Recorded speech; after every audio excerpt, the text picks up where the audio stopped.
Bonjour, c'est Lia, nous sommes sur la parenthèse d'un trio et aujourd'hui nous arrivons à la fin du chapitre 9 de l'évangile de Matthieu. Et oui, nous allons lui dire au revoir. Mais en attendant, c'est parti pour notre petit moment avec Matthieu chapitre 9, versets 1 à 8. Jésus monte dans une barque, traverse le lac et se rendit dans sa ville, Capernaum. Et des gens lui emmènent une personne paralysée couchée sur une civière. Voyant leur foi, Jésus dit au paralysé : « Prends courage mon enfant, tes péchés te sont pardonnés. » Alors quelques spécialistes de la loi se dirent en eux-mêmes : c'est un blasphème. Mais Jésus connaissait leurs pensées. Il dit : pourquoi avez-vous de mauvaises pensées en vous-même ? En effet, qu'est-il plus facile à dire ? Tes péchés te sont pardonnés ? Ou lève-toi et marche ? Afin que vous sachiez que le Fils de l'homme a sur la terre le pouvoir de pardonner les péchés. Lève-toi, dit-il au paralysé. Prends ta civière et retourne chez toi. L'homme se leva et rentra chez lui.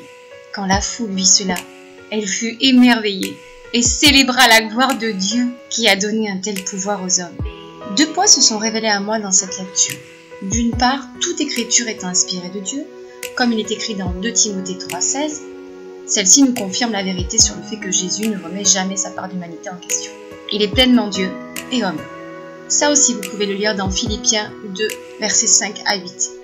Il dit « Fils de l'homme », car c'est également une exhortation à prendre conscience que nous sommes bien co-héritiers du royaume. Regardez dans Romains 8, 17 et réalisons-le pleinement. Donc, nous le sommes par sa vie et son sacrifice. Que si il peut faire ces miracles et avoir cette vie. Si nous croyons en lui, nous pourrons le faire aussi. La parole le dit dans Marc 16, verset 17. L'auteur de ce passage insiste dans ce sens au verset 8, qui dit que la foule célèbre Dieu, qui a donné un tel pouvoir aux hommes. Bien sûr, il n'y a que Jésus qui accomplit de telles choses. Mais à travers nos vies, il se manifeste. Et dans la prière, nous pouvons réellement nous attendre à un tel miracle.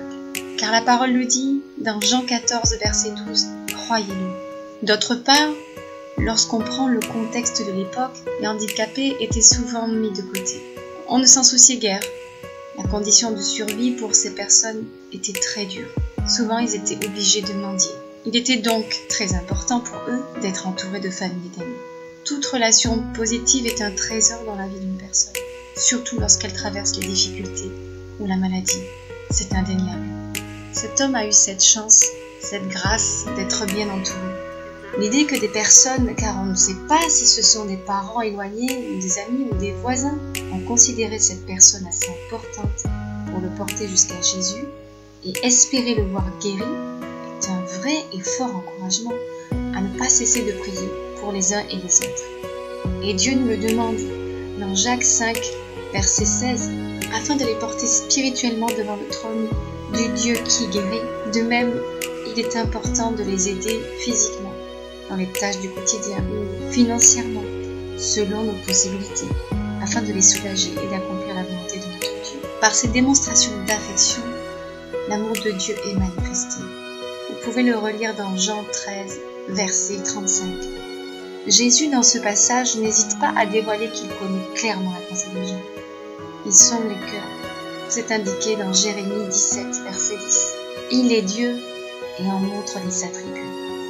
J'aime bien m'appuyer sur la parole, donner des références, parce que nous pouvons vite mêler nos pensées à des versets bibliques.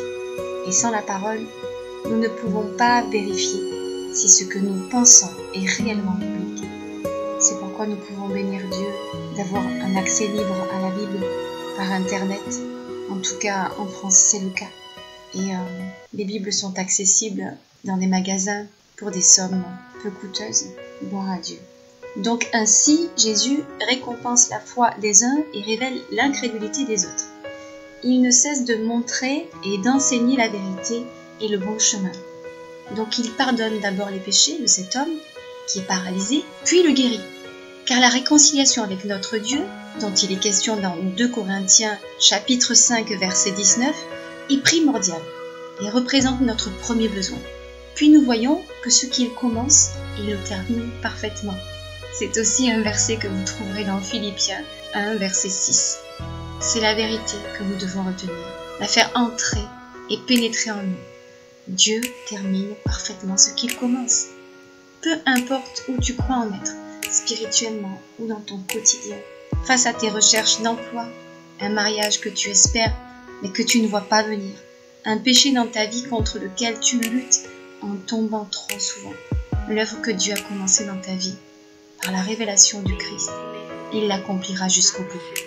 Parfois, il est important de pouvoir réfléchir sur notre entourage pour privilégier les relations saines qui nous poussent vers Dieu et non à faire le contraire. Remercions Dieu de nous entourer de bonnes personnes qui prient pour nous lorsqu'ils voient un besoin ou même lorsqu'ils ne voient pas que nous souffrons mais sont poussés par le Saint-Esprit à intercéder pour nous quand même. Ma prière, si vous voulez la faire avec moi, est Seigneur, donne-nous à savoir comment patienter et aide-nous à regarder à toi en restant dans le calme et la confiance et à voir comment tu agis au quotidien en nous. Aide-nous à nous réjouir des pas que nous faisons par ta grâce et à demeurer fidèles et confiants. Que chacun puisse garder ces versets lorsque l'ennemi vient nous rappeler nos imperfections et les prières qui n'ont pas encore été exaucées. C'est un bon moyen de le chasser. Comme la Bible nous dit, je me couche et je m'endors en paix, dans le psaume 4, verset 8. C'est aussi ma prière pour toi qui m'écoutes. Que tu puisses trouver le sommeil ce soir et déposer tous tes soucis dans les bras de Jésus.